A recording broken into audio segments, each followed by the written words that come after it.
I am standing here today on the University of Alabama campus in front of what used to be the old Bryce Mental Hospital. I think it's kind of interesting and somewhat appropriate to introduce a man that I met several weeks back, and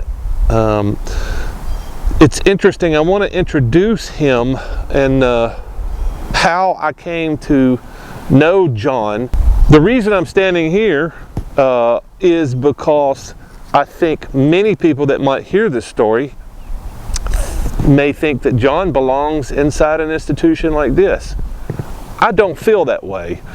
Even though I am not a alien guy, a UFO guy, I am open to new concepts and new ideas, and that's how John and I came to know each other. The story began, I attended a free thinker, atheist type meetup group. I had been hanging out with these folks for a few months, and I noticed there was a few people in the group, mainly the leadership of this group, that was a little bit closed-minded. It's a skeptical group by nature, but I found it really interesting that all these skeptics dismissed so many of the people that came through this group.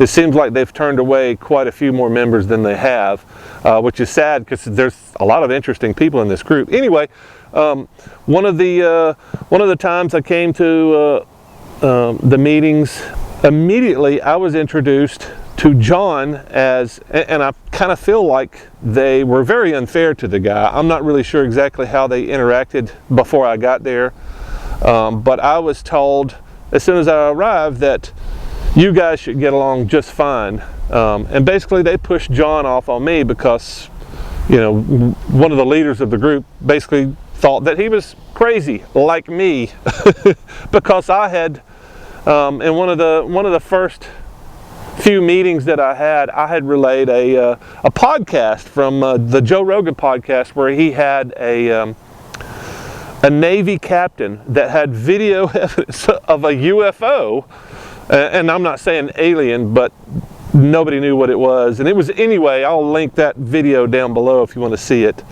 But, you know, I've always been pretty skeptical of aliens. I don't want to dismiss it because I've always had an open mind. I try to keep an open mind about everything. I don't know what is real and what isn't, but I'm a skeptic.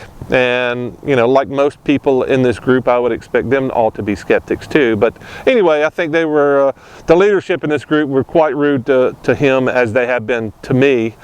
I've since left that group just because, you know, if the group is not open to new ideas and discussion of ideas, I'm not really sure that I have no need for people like that. We struck up a conversation that night, and simply because nobody else wanted to talk about weird ideas like this. But the guy seemed really compelling, and he seemed to really believe what he had a strong conviction on what he saw and his experience. We had several hour-long conversation our first meeting, and I suggested that maybe we sit down and film it because it's very compelling. Maybe as compelling as the Navy captain I was talking about.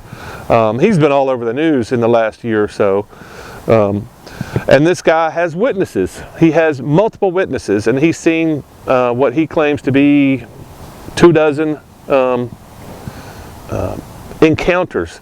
He describes these encounters not as alien encounters, but spiritual. That's the problem that I have with it, is he's making the jump from, you know, an experience with basically lights, is what I understand, to something beyond. But rather than let me tell you the whole story, I would rather you let John tell the story, and I will follow up at the end. Well, my name is John. John Buckhalter. I have 2.5 degrees in mental health. I'm also, for a long time, an experiencer of what I think is probably best referred to as unidentified aerial phenomena. But through research and finding out a lot of potential implications to my experience, it may turn out it's a lot more important than I previously anticipated it was. This has been going on with me since 2008, but to give you an idea of how some of these things can appear and behave, I'll describe my first encounter. I walked out of a buddy's place a few blocks from my house next to Shelton State University down 69 South in Tuscaloosa, and saw a strange craft. I saw lights to my left that were strobing red, green, blue, yellow, white, orange, intensely strobing, flashing. It was happening at a rate I had never seen. It was like drum beats or like color splashing. It was really pretty, but it froze me. And it just trickled across the sky right to left, and the moon was really big behind their house, and it flew in front of the moon. I saw the outline, and pretend you're me, it's flying like this, and it was like an oval almond, sunflower seed, egg type shape, but it looked like the lights were only coming from the top half of it, which I found interesting.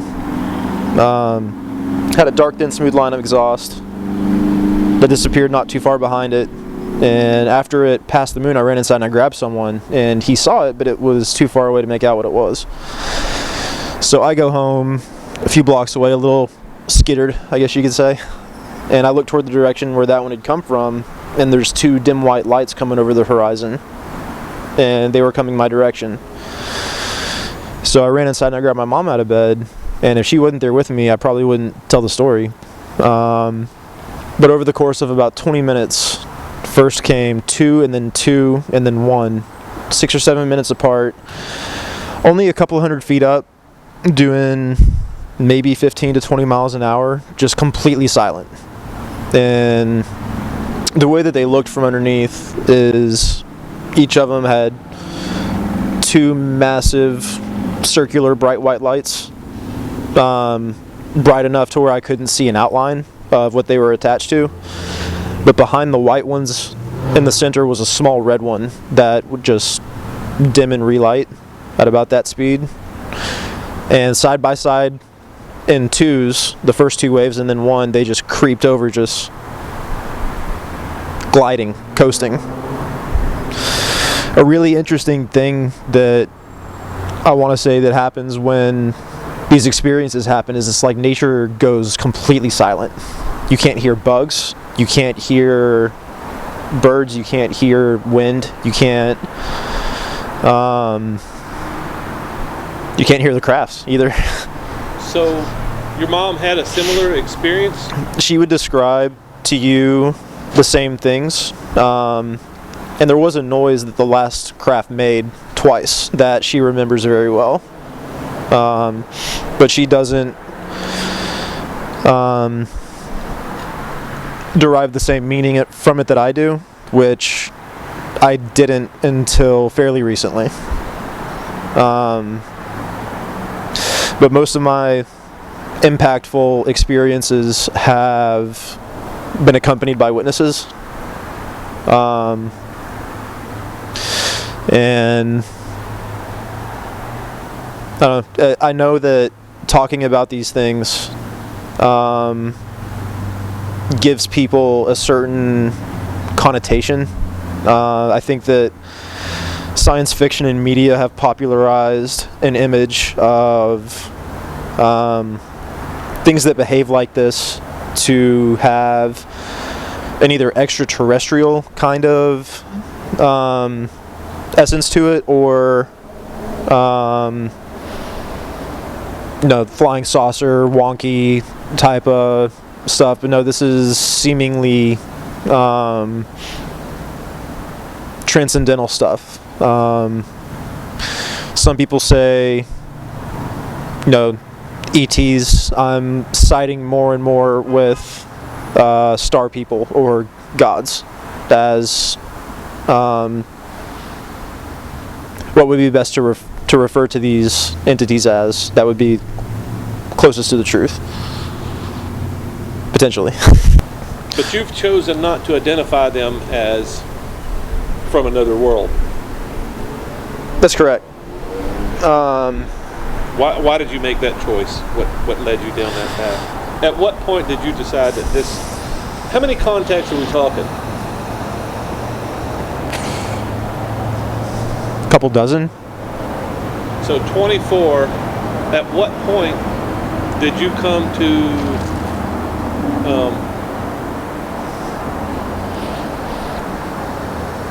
the point where you identified these as... Because I would think that most people would see lights in the sky moving oddly and pulsating and doing what you've described. Most people would say that's from somewhere else. I don't want to have any false conviction about this, so I find it better to remain open.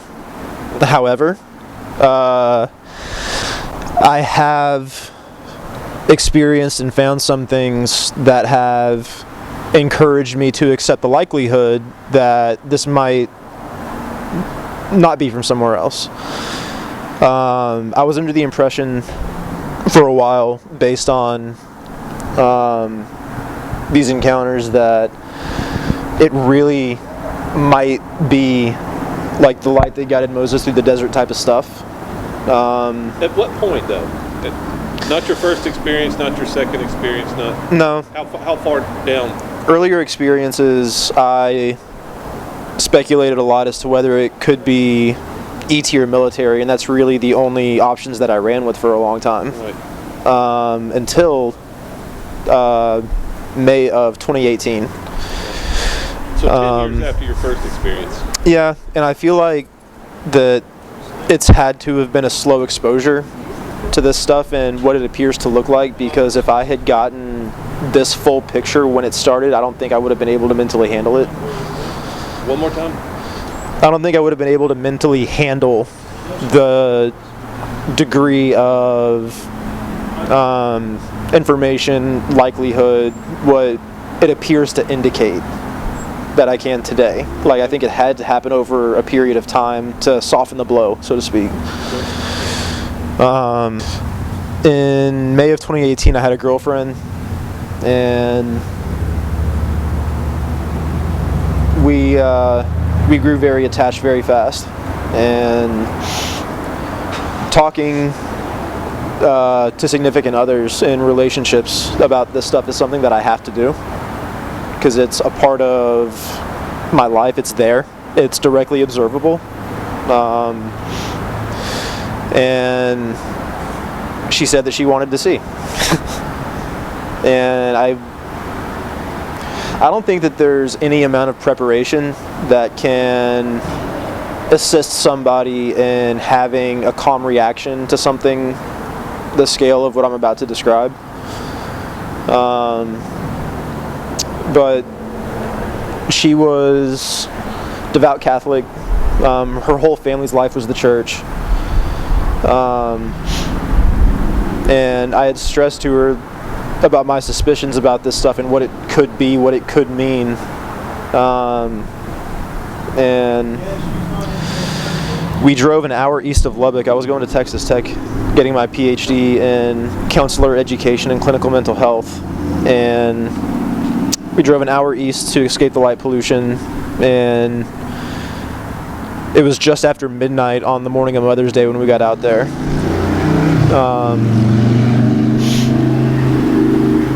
The impression that I've gotten over the past 12 years of experiencing this is that it prefers to not be documented but rather experienced.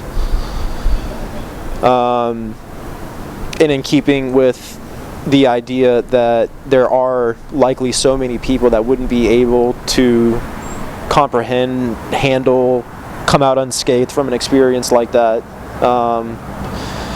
I find it sensible to not want to have irrefutable proof on tape that people might not be ready to see, if that makes sense. Yep.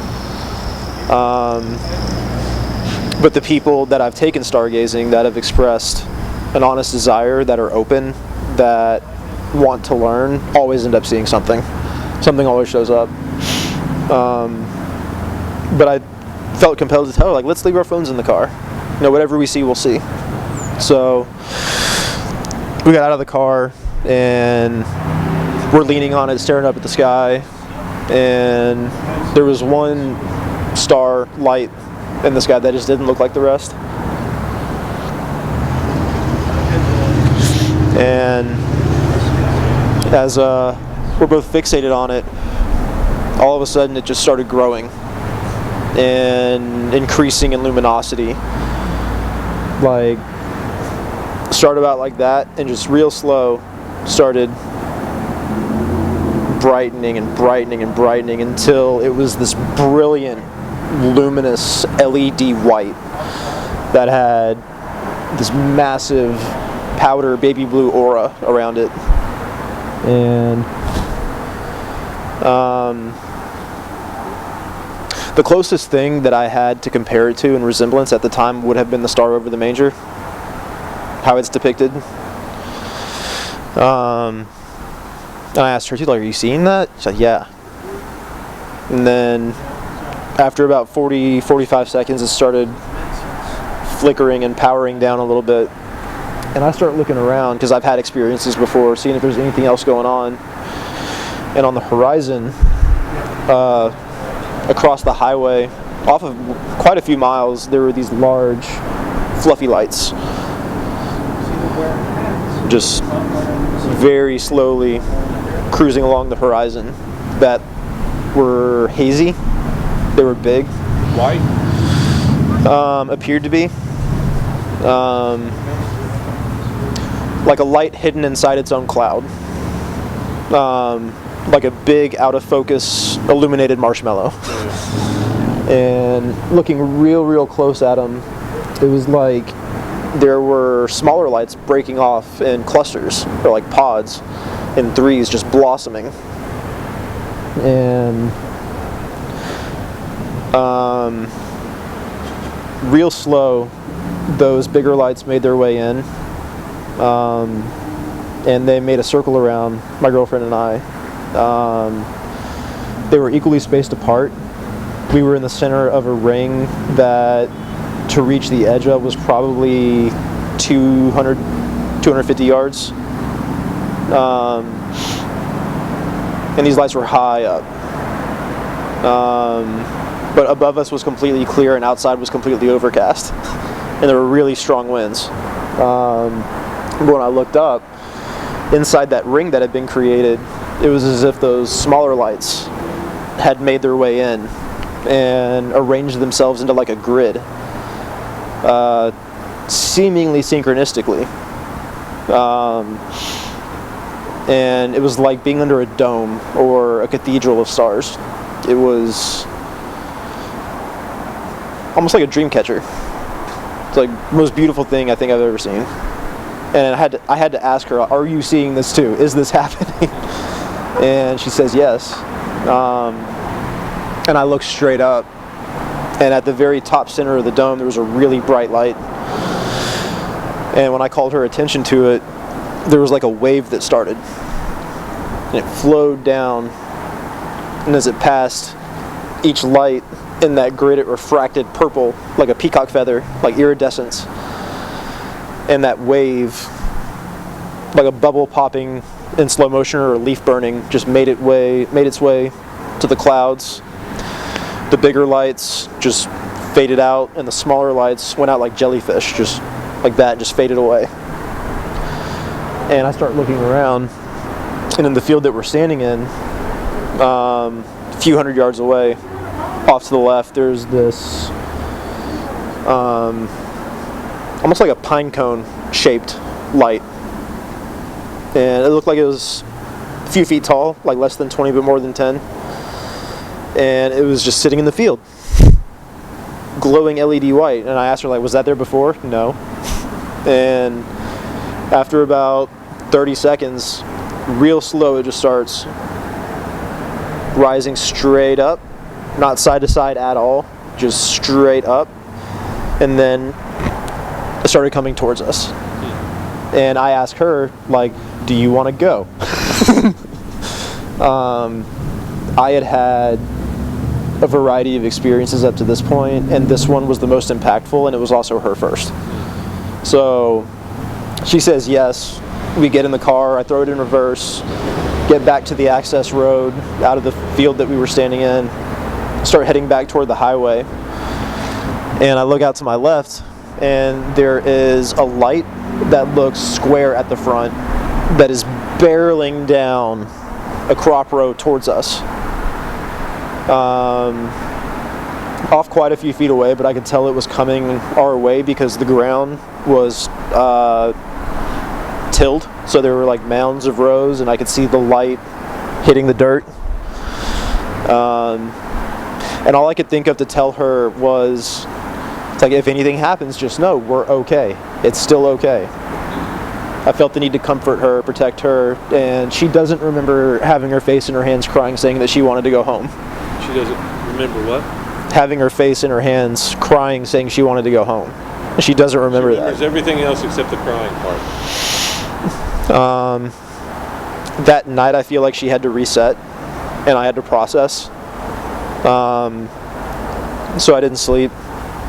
And that morning I felt compelled to walk my roommate's dog, which I like to do. He was a boxer. And there was a coffee shop.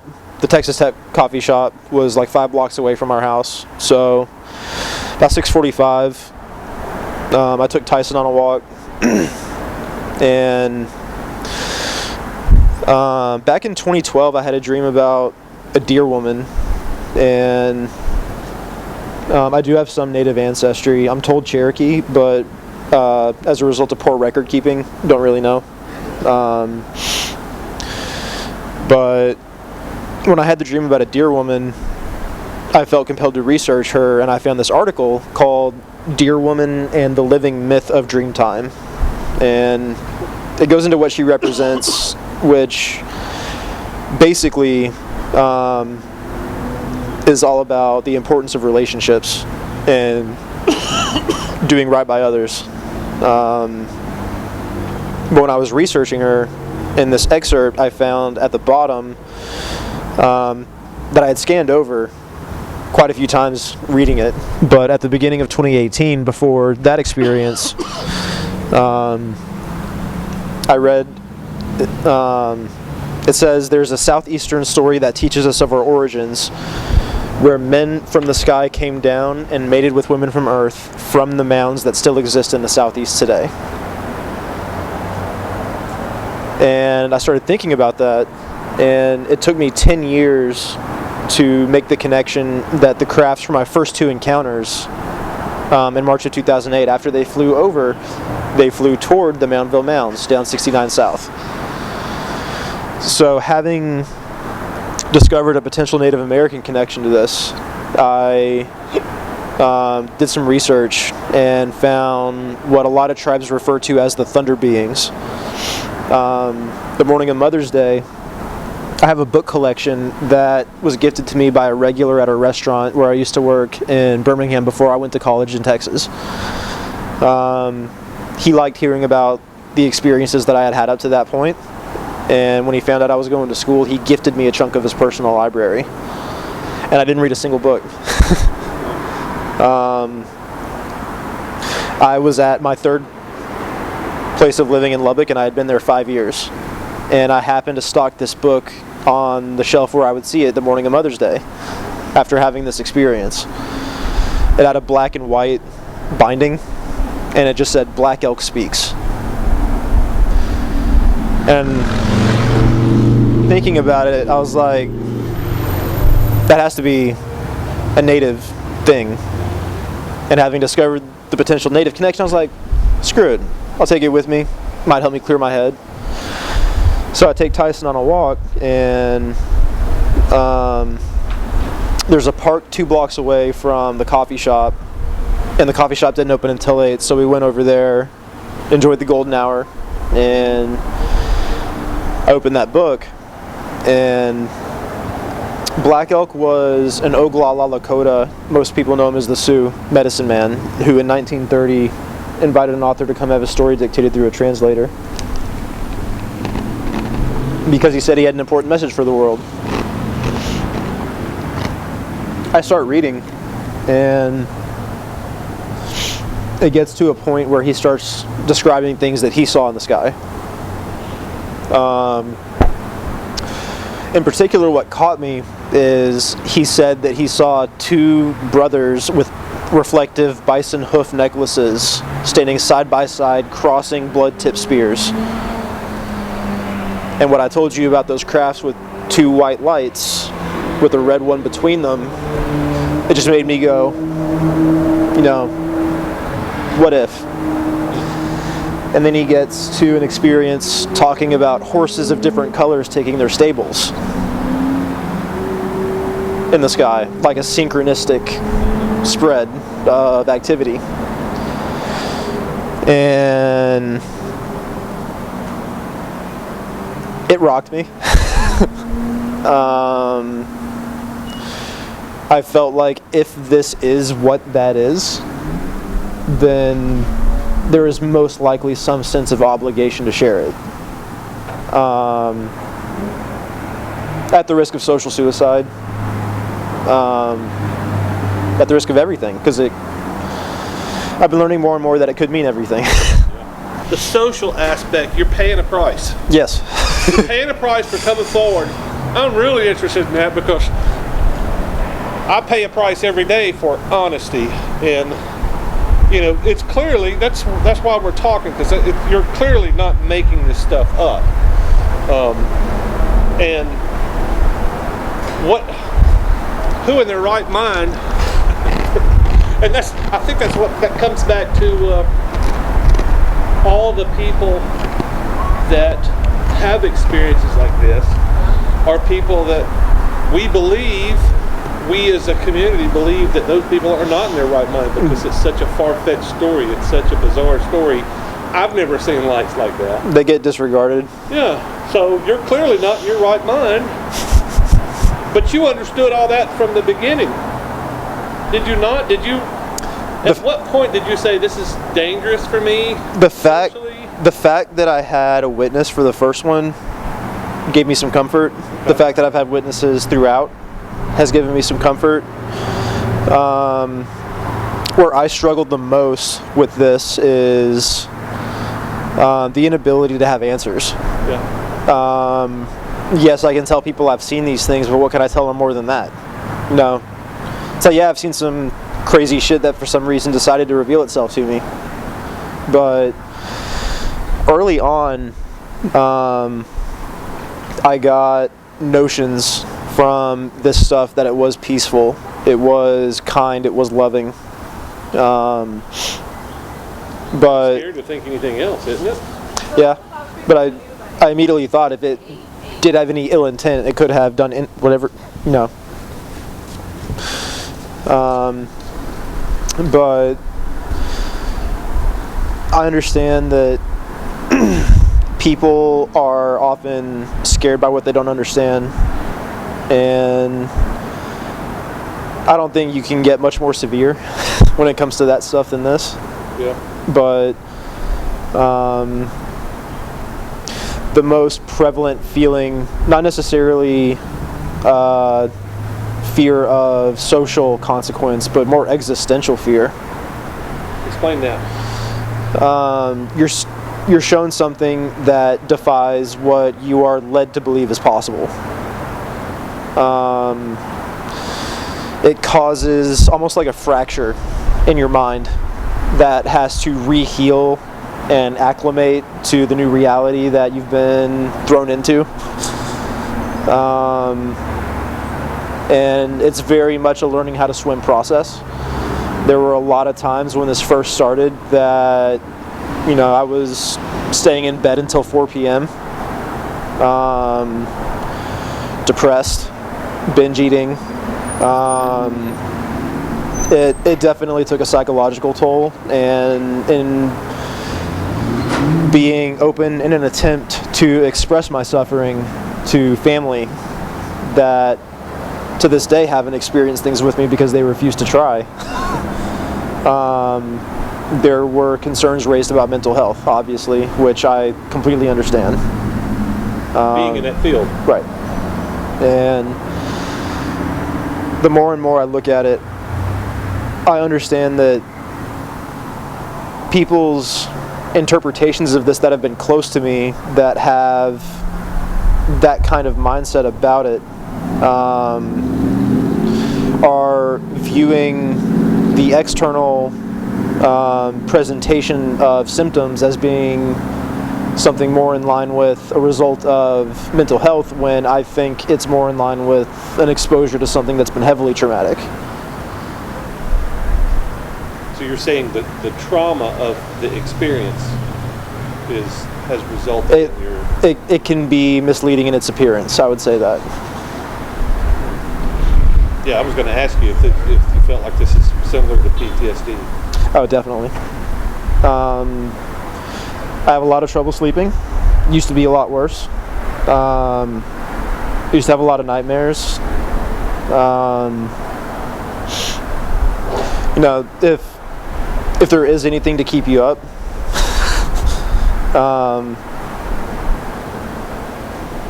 raises questions like, what is this? What is reality? What is life? What is God? But these Native American references to what may be the same phenomena may shed some light on those things. After having the experience on Mother's Day 18 that my girlfriend and I did, she went with me to Oklahoma to speak with some members of the Cherokee tribe that appeared to be familiar with this phenomenon. And on the way there was this weird weather that followed us that I had never seen anything like it before. There was a massive storm front that was northeast of us that we drove into. We drove under it, and not a drop of rain fell the entire drive, but the clouds were extremely dark, hazy, smoky, stringy, condensed. It was just really, really strange that these beings who supposedly have ties to weather phenomena that I'm learning about, I may have been experiencing. And then on the drive to go talk about it, it's almost like there was a storm that went with us. The guy that agreed to set up the meeting greeted us in the center of Tahlequah, Oklahoma, in Cherokee Community Center and Art Gallery. And as soon as we walked in the building, it started raining.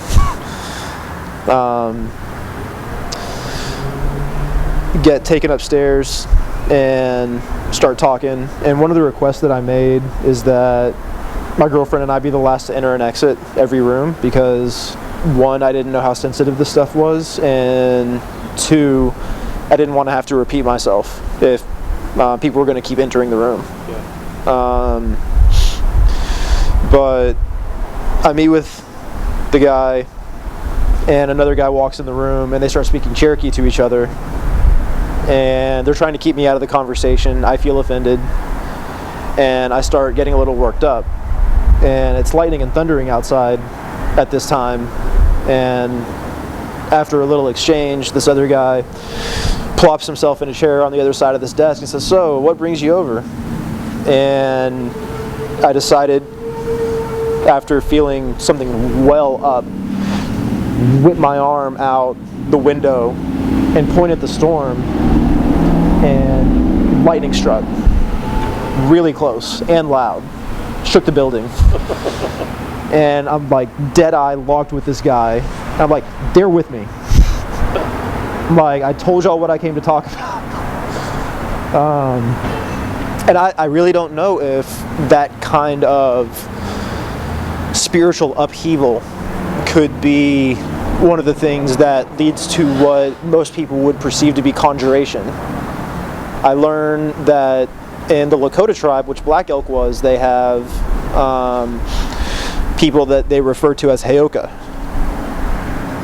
And Heyoka are sacred clowns, jesters in these tribes. Their colors are black and white, but they're also healers. They are medicine men. And they are said to have the power of lightning. And seeing my experience compared with Black Elk's, and Black Elk was a Heyoka, like, it raises a lot of questions. But there is compelling cultural evidence about these things that I had been led to. After the meeting, my girlfriend and I felt compelled to hang around. The guy that set up the meeting at the end told us that what I had to say aligned with their creation story, which I learned that pretty much every tribe believes their ancestors came from the stars. I found that interesting. And he said that my story held water. I don't know if he was making like a Holy Grail pun or something like that, maybe. But he encouraged my girlfriend and I to go down to the creek behind the building in the park because it was really pretty. And while we were down there, I noticed a lot of people watching us. I understand that I was really emotionally raw during that meeting, and this had been a decade in the making, and I felt like I finally had some grasp on it, and it could be potentially huge. It was something that rocketed my awareness and my consciousness upward. Like, people describe spiritual awakenings as like these flowering, blossoming, beautiful things coming into your new self, but they are not like that at all. They are jarring, they are terrifying, they are an acclamation to a new awareness. And it's not subtle, and it's not easy. But I wanted to stay there. I wanted to stand my ground on this and just be like, no, this is going on. And looking at how amazing this phenomena has been versus how terrible we have made the world, it creates this dichotomy almost where you almost have to make a choice on which path you want to follow. Do you want light and love, or do you want exhaustion, financial depletion, no free time, worsening relationships, worsening health? Given all that, though, I mean, we've talked a lot. This probably, I don't know if it's going to ever show up on film. We've talked a lot about the spiritual aspect of this. The thing I'm having trouble grasping right now is this. It sounds like this thing has been not a good thing for you. No, it has. What I would say is it has shown me how bad everything else is for me. So it's shown you how meaningless your life is. How meaningless doing things that I am not passionate about is.